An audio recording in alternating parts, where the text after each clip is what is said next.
देखा है। ना अमित शाह पहुंचे, ना ही स्मृति ईरानी पहुंच पाई हैं। उनकी जो यात्राएं चल रही हैं उसमें कोई भी बड़े नेता नहीं आ पा रहे हैं, लेकिन उन्होंने कहा कि प्रियंका जी भिलाई आ रही हैं।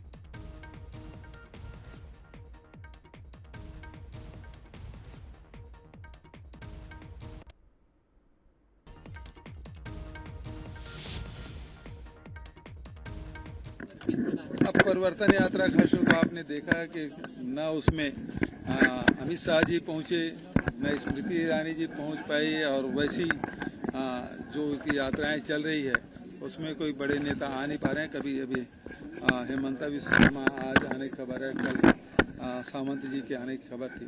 तो और चलिए एक का बड़ी अपडेट आपको बता दें, जहां संसद में महिला आरक्षण बिल को पेश कर दिया गया है। नारी शक्ति बंधन अधिनियम को बिल पेश किया है। महिलाओं को 33% आरक्षण वाले बिल को पेश कर दिया है।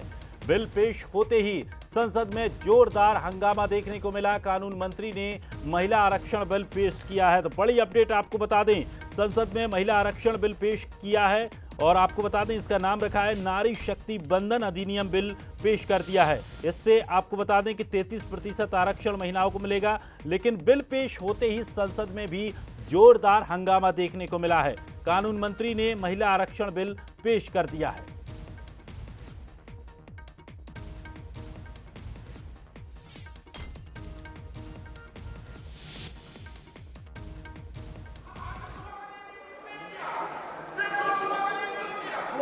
राज्यसभा में भी करेंगे हम। आप सुनिए कल्याण जी, राज्यसभा में बुलाएंगे। देखिए सबसे पहले ये बिल, मैं इतिहास बता रहा हूं इसका। सबसे पहले ये बिल सितंबर 96 देवेगौड़ा जी के समय आया, वो भी 11वीं लोकसभा में। उसके बाद दिसंबर 98 में माननीय अटल बिहारी वाजपेयी की जब सरकार थी तब आया, वो 12वीं लोकसभा में। उसके बाद दिसंबर 99 में अटल जी की सरकार थी, तब फिर आया 13वीं लोकसभा में। और ये जिसका जिक्र कर रहे हैं डॉक्टर मनमोहन सिंह जी के समय जो बिल आया, वो लोकसभा में नहीं आया, वो आया मई 2008 में राज्यसभा। यही यहां से षड्यंत्र की बू आती। और राज्यसभा में आने के बाद ये डिपार्टमेंट रिलेटेड स्टैंडिंग कमेटी में गया, और वहां ये बिल जब रिपोर्ट आई तो मार्च 2010 में 9 मार्च 2010 में राज्यसभा ने इसको पास किया। उसके बाद राज्यसभा ने कम्युनिकेट किया लोकसभा को, और जब रिपोर्ट किया तो लोकसभा के सेक्रेटरी जनरल जब इसको रिपोर्ट किया तो ये लोकसभा की प्रॉपर्टी बन गई। और 15वीं लोकसभा जैसे ही भंग हुई, अध्यक्ष जी, 15वीं लोकसभा जैसे ही भंग हुई 18 मई 2014 को, ये बिल भी लैप्स हो गया और इन लोगों ने पारित नहीं किया, जानबूझ के पारित नहीं किया। मैं कॉन्स्टिट्यूशन का प्रोविजन पढ़ना बताता हूँ अधीर रंजन के लिए। अभी सुनिए, आप सुनिए द प्रोविजन। ये इसके बाद मैं अधीर रंजन जी, देखिए आर्टिकल 107। अरे सुनो तो सही। मैं अध्यक्ष जी इसके बिल के प्रावधान में मैं, देखिए माननीय अध्यक्ष महोदय, आज नई संसद के पटल पर इस नारी शक्ति वंदन विधेयक 2023 को प्रस्तुत करते हुए मुझे अपार हर्ष और गर्व की अनुभूति हो रही है।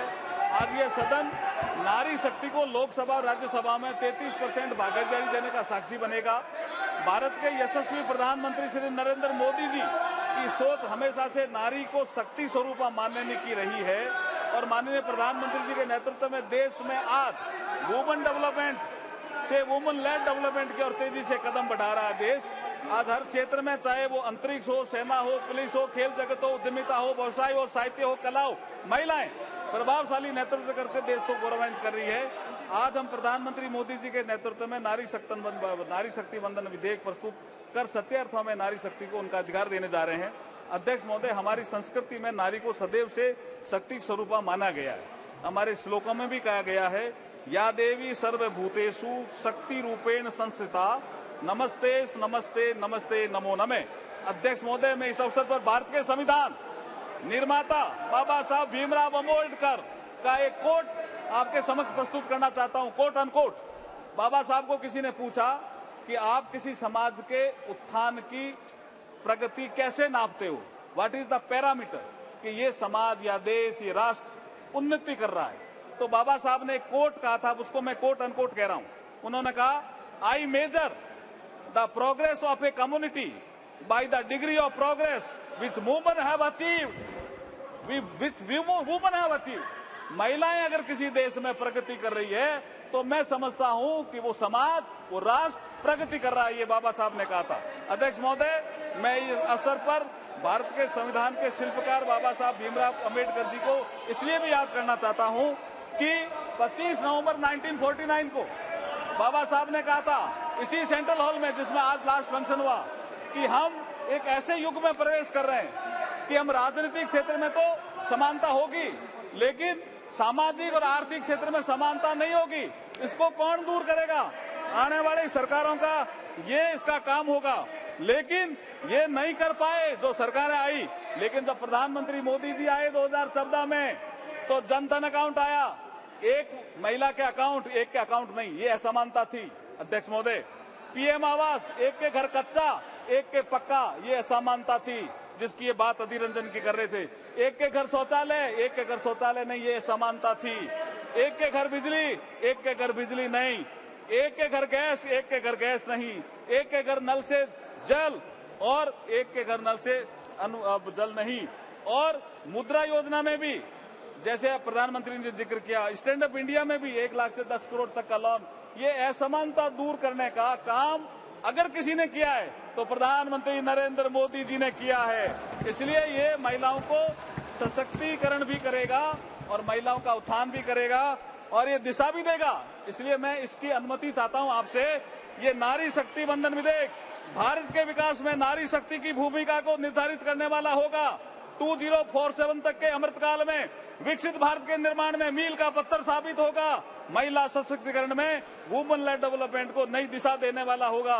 नए भारत के निर्माण में ऐतिहासिक महिला नेतृत्व को पहचान दिलाने वाला होगा। संपूर्ण विश्व के लिए प्रेरणा देने वाला ये सिद्ध होगा। इसलिए मैं आपसे अनुमति चाहता हूं कि इस विधेयक को पुनर्स्थापित करने की अनुमति दी जाए।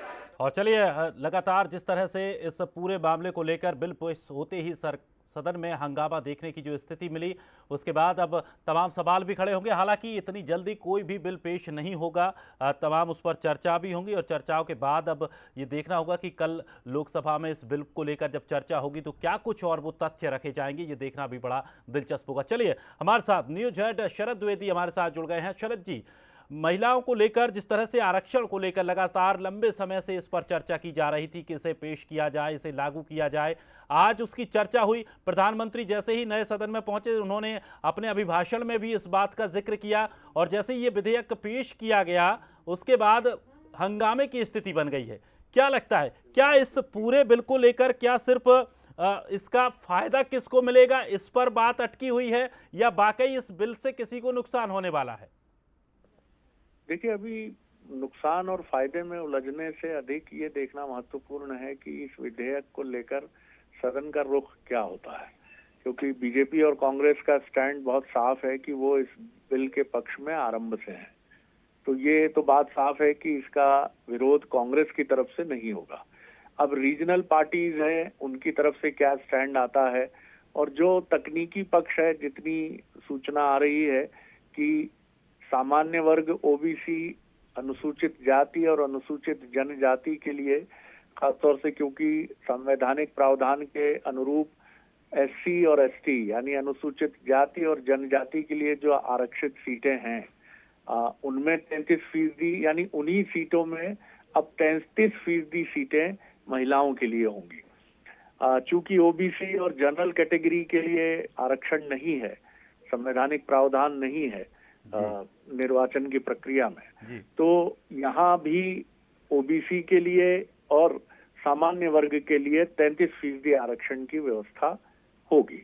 तो इस तरह से ये पूरी प्रक्रिया आगे बढ़ने की जो अंदर से खबरें आ रही हैं वो ये बता रही हैं। तो निश्चित तौर पर ये ओबीसी के लिए और सामान्य वर्ग के लिए एक अपॉर्चुनिटी है कि उनको 33% आरक्षण का लाभ इस प्रक्रिया के तहत मिल सकता है। और ये देखना दिलचस्प होगा जब इसके पूरे प्रावधान और इसकी तमाम चीजें स्पष्टता के साथ सामने आएंगी, तब हम इस पर और बेहतर तरीके से चर्चा कर पाएंगे, क्योंकि ये प्रक्रिया तब से प्रभावी होगी क्योंकि ये बहुत बिल्कुल इसमें ये देखना भी दिलचस्प होगा कि अभी जो कुछ ही दिनों बाद, कुछ 1-2 महीने बाद जो चुनाव होने जा रहे हैं, क्या उस चुनावों में इसका कुछ फर्क देखने को मिलेगा, इसका असर कुछ देखने को मिलेगा, या आने वाले 2024 के लोकसभा चुनाव से इसका असर देखने को मिलेगा, ये देखना भी बड़ा दिलचस्प होगा। फिलहाल शुक्रिया शरद जी हमारे साथ जुड़ने के लिए। तो कल लोकसभा में इस बिल को लेकर चर्चा की जाएगी। महिलाओं को 33% आरक्षण वाले बिल को पेश कर दिया है, लेकिन बिल पेश होते ही संसद में जोरदार हंगामा भी देखने को मिला है। आपको बता दें, कानून मंत्री ने महिला आरक्षण बिल पेश कर दिया है। अगर कानून बना तो संसद में 181 महिला सांसद होंगी। तो मध्य प्रदेश में इसका क्या गणित है वो भी समझ लीजिए। ग्राफिक्स के जरिए हम आपको दिखा रहे हैं। लोकसभा राज्यसभा में 6 महिला सांसद हैं, विधानसभा में 21 महिला विधायक हैं। तो अगर बीजेपी ने 2018 में 23 महिलाओं को, कांग्रेस ने 28 महिलाओं को मौका दिया था, तो लोकसभा राज्यसभा मिलाकर 6 महिलाएं सांसद हैं। और अगर ये गणित जो लागू होता है, अगर 33% वाला विधेयक लागू होता है, तो यहाँ पर महिलाओं की संख्या है वो बढ़ जाएगी। और ये छत्तीसगढ़ का गणित भी समझ लीजिए। वर्तमान में 16 महिला विधायक छत्तीसगढ़ में हैं। 2018 में कांग्रेस ने 14 तो बीजेपी ने 13 महिलाओं को टिकट दिया था। तो अगर महिलाओं की भागीदारी की बात करें तो 17.7% महिलाओं की भागीदारी है। लोकसभा और राज्यसभा में 6 महिलाएं सांसद भी हैं। तो वर्तमान में 16 महिला विधायक छत्तीसगढ़ में हैं। और अगर ये 33% वाला महिला विधेयक पास हो जाता है, आरक्षण अगर ये लागू होता है, तो महिलाओं की संख्या यहाँ पर भी बढ़ जाएगी।